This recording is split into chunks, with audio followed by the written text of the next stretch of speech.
अस्सलाम वालेकुम। चलो, हम अच्छी तरह से कॉन्सेप्ट को डिस्कस कर चुके हैं। अब हम सही टेक्स्ट को रीड आउट थ्रू करते हैं और ख़त्म करते हैं किस्से को। तो लिहाजा मैं रीड कहाँ से करने जा रहा हूँ।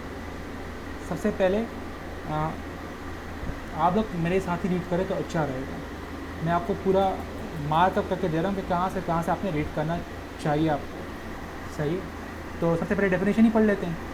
A matrix organization has been defined as any organization that employs a multiple command system that includes not only multiple command structure but also related support mechanism and an associated organizational culture and behavior pattern.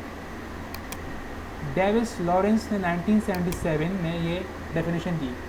इसको मैं आप लोगों के लिए थोड़ा और explain कर देता हूँ। यहाँ पे क्या कह रहा है? An organization that employs a multiple command system. Multiple command system मतलब क्या? To bosses. जो जेड बेचारा था, सही है, वो फाइनेंस वाले को भी रिपोर्ट करता था, सही है, और जो जेड बेचारा था वो प्रोजेक्ट के लिए भी रिपोर्ट करता था, प्रोजेक्ट मैनेजर को भी। अच्छा, ये ज़रूरी नहीं है कि मैंने तो आप लोगों को एग्जांपल दी थी, टू बॉसेस हैं।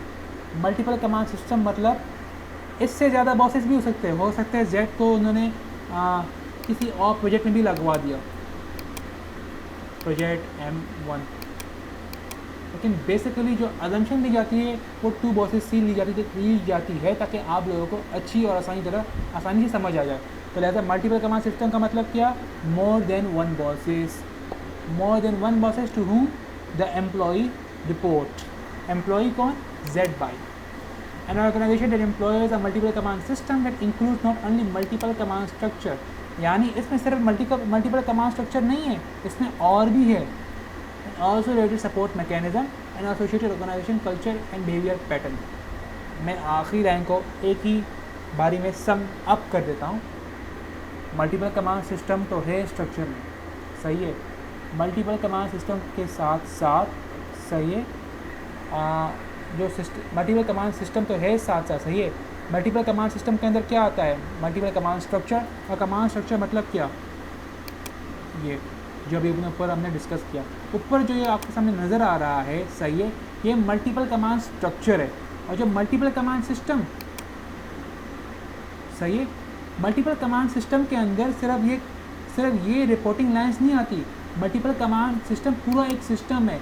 इस सिस्टम के अंदर इस सिस्टम का अपना एक कल्चर है, इस सिस्टम का अपना एक प्रोसेस है, एक देखने का अमल है, एक करने का तरीका है।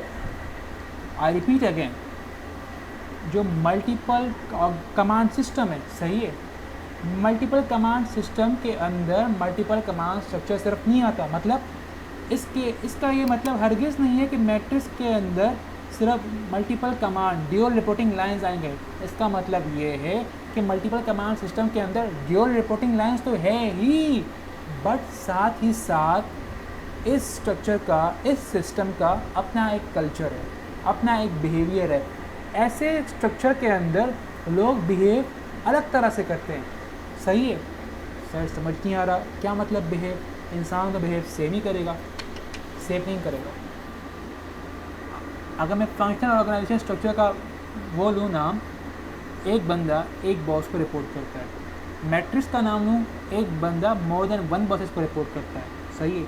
जब एक बंदा एक बॉस को रिपोर्ट करता है तो कहानी सिंपल थी, सही है।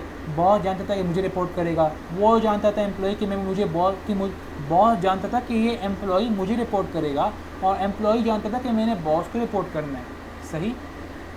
लेकिन मैट्रिक्स के अंदर गेम अलग हो जाता है।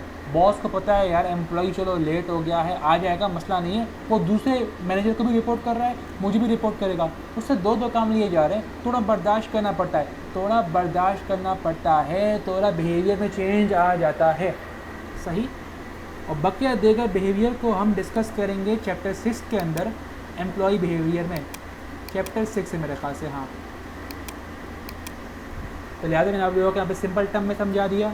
मल्टीपल कमांड सिस्टम का मतलब ये नहीं कि सिर्फ ड्यूअल रिपोर्टिंग लाइन्स है, इसका मतलब ये भी है कि इस सिस्टम के अंदर इस सिस्टम का अपना एक बिहेवियर होगा। इस सिस्टम में लोग इस सिस्टम के अंदर जो एम्प्लॉयज़ काम कर रहे होंगे, सही है, वो रिएक्ट एंड रिस्पॉन्ड अलग तरह से करेंगे as compare to those employees who are employed in a functional organization structure.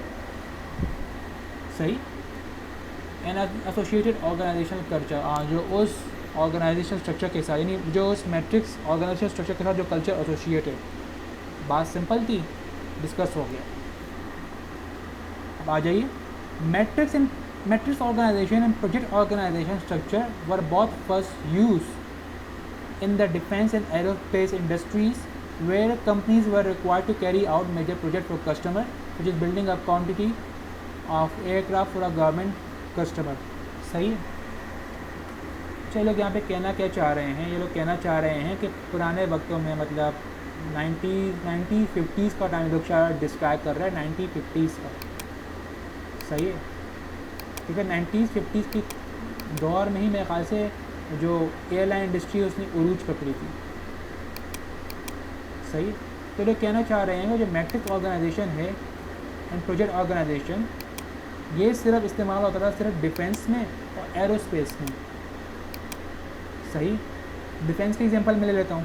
Defence क्या मतलब, जो आर्मी के अफसरान होते थे, सही है, वर्ल्ड वार 2 के अंदर, सही, या चलो हम सिंपल रख लेते हैं, मैं अभी खुद कॉम्प्लेक्स जाने वाला था। मतलब ये लोग ये कहना चाह रहे हैं कि पुराने वक्तों के अंदर जो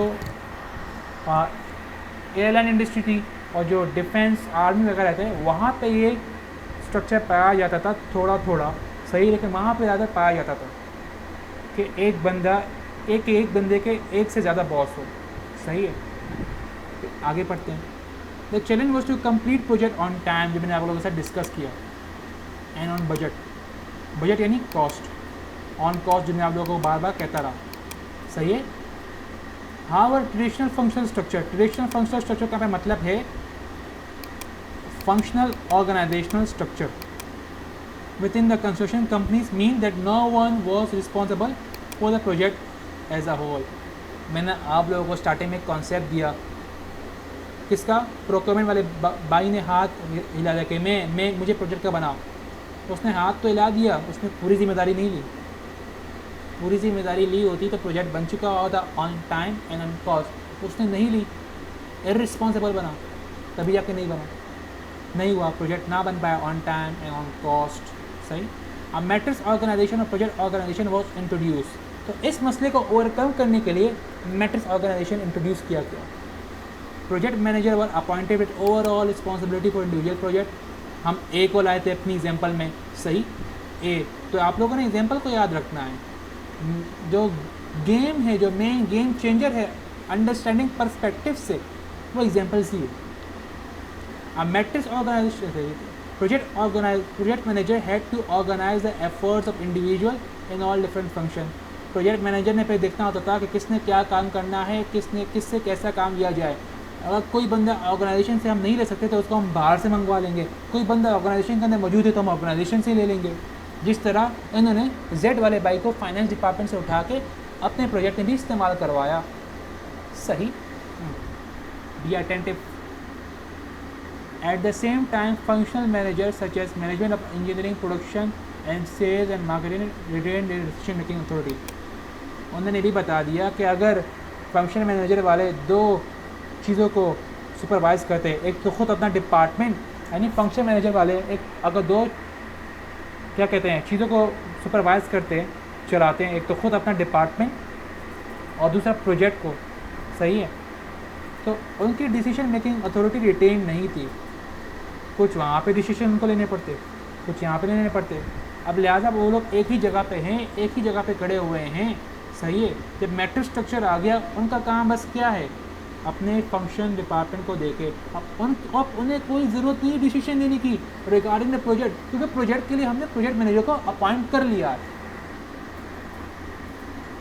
अच्छा, डिस्कस कर चुके हैं हम, आगे बढ़ लेते हैं।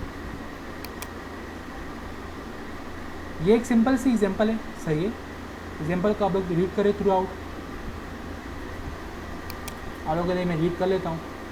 आप लोग देख सकते हैं इस एग्जांपल के अंदर कि क्वालिटी कंट्रोल एक्सपर्ट एक बंदा है। सही है, वो क्वालिटी कंट्रोल डिपार्टमेंट को रिपोर्ट करता है, लेकिन साथ ही साथ वो प्रोजेक्ट मैनेजमेंट बी को भी करता है।